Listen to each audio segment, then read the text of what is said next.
मैं राकेश राज। आज हम लोग मेरी तीसरी क्लास है ये बीएड फर्स्ट ईयर दर्शन शास्त्र यानी फिलॉसफी, इंडियन फिलॉसफी के बारे में आपको पढ़ाने जा रहा हूँ। मैंने अभी आपको गांधी दर्शन के बारे में पढ़ाया था। गांधी जी का शिक्षा दर्शन क्या है उसके बारे में आप लोगों को बता चुका हूँ। अभी मैंने कल आपको स्वामी विवेकानंद जी के दर्शन को पढ़ाया था। आज हम स्वामी विवेकानंद जी का जो दर्शन रह गया है उसको हम कंप्लीट करेंगे।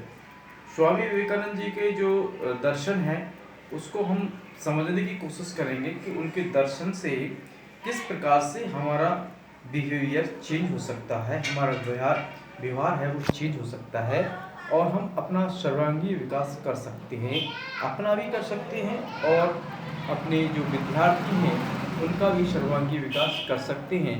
आइए हम समझते हैं स्वामी विवेकानंद जी का शिक्षा दर्शन। स्वामी विवेकानंद जी का जो शिक्षा दर्शन है, स्वामी विवेकानंद शिक्षा दर्शन का मुख्य तत्व है, उनका जो मुख्य एलिमेंट सब उन्हें बताते हैं। सच्ची शिक्षा पुस्तक से नहीं मिल सकती।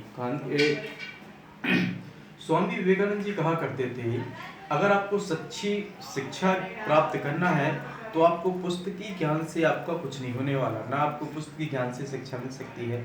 आपको एक चारित्रिक निर्माण करना चाहिए।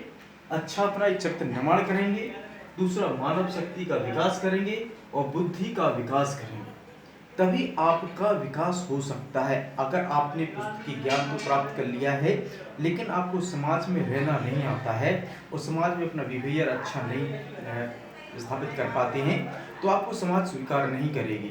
आप जरूर चाहे इतना पैसा कमा लें, कुछ भी कर लें, उससे कुछ होने वाला नहीं है, क्योंकि आपको अपना व्यवहार भी चेंज करना ही पड़ेगा। ये स्वामी विवेकानंद जी कहा करते थे। अब आगे हम देखते हैं शिक्षा का स्वरूप एवं शिक्षा का सिद्धांत।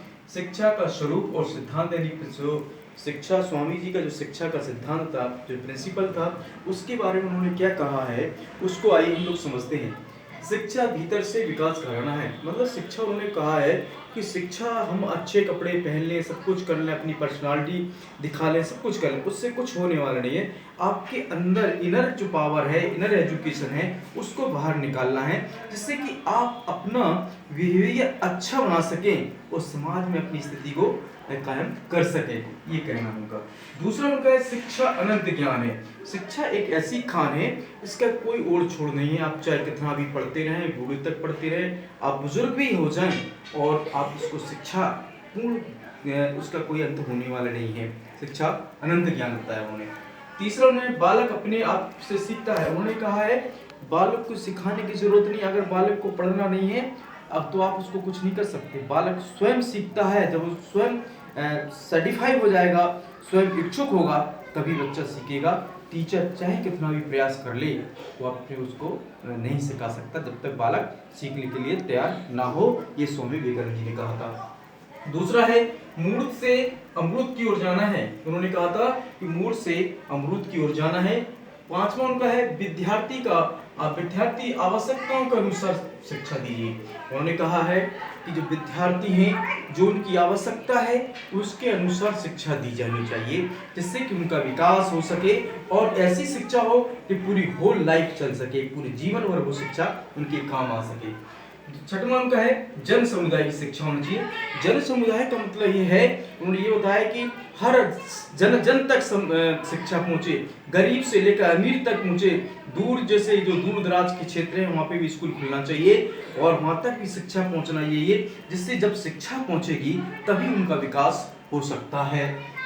सातवां है गुरु और शिष्य में एक व्यक्तिगत संपर्क होना चाहिए। उन्होंने कहा है गुरु और शिष्य में एक व्यक्तिगत संपर्क होना चाहिए, जिससे दोनों के जब घनिष्ठ संबंध रहेंगे तो आपस में वो अच्छी तरह से एक दूसरे को समझ सकते हैं। आठवां है अनौपचारिक शिक्षा होनी चाहिए। अनौपचारिक शिक्षा का मतलब यह है कि दूर दूर तक जो शिक्षा, हर जगह तक शिक्षा पहुंचाना चाहिए। जब दूर दराज का एरिया हो, एक गरीब से लेकर अमीर तक, एक एलिट से लेकर एक पुअर व्यक्ति तक शिक्षा पहुंचना चाहिए, जिससे कि उसका सर्वांगीण विकास हो, उसके परिवार का विकास हो और उसकी पूरी तरह से उनके बच्चों का भी विकास हो सके। नौवां बताया था शिक्षा उन्होंने बताया शिक्षा जनता की भाषा होना चाहिए। उन्होंने कहा है कि शिक्षा है वो एक आम भाषा में होना चाहिए, जो जनता की भाषा है उसमें होना चाहिए। जैसे मैं आपको ये बात बताना चाहता हूँ, जैसे कि भगवान बुद्ध ने जो अपनी शिक्षा दी है, उन्होंने पाली भाषा में शिक्षा दी है। जो पाली भाषा जो शिक्षा थी, जो आम जन की शिक्षा थी उसमें दी है।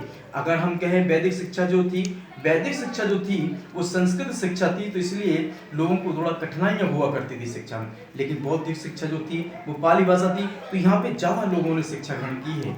अब मैं आपको बताता हूँ, नेक्स्ट है शिक्षा और शारीरिक बल होना चाहिए। उन्होंने कहा है अगर व्यक्ति को हष्ट पुष्ट रहेगा तो गीता का ध्यान अच्छी तरह से समझ पाएगा, और गीता को वो समझ पाएगा, और गीता को अच्छी तरह से पढ़ पाएगा।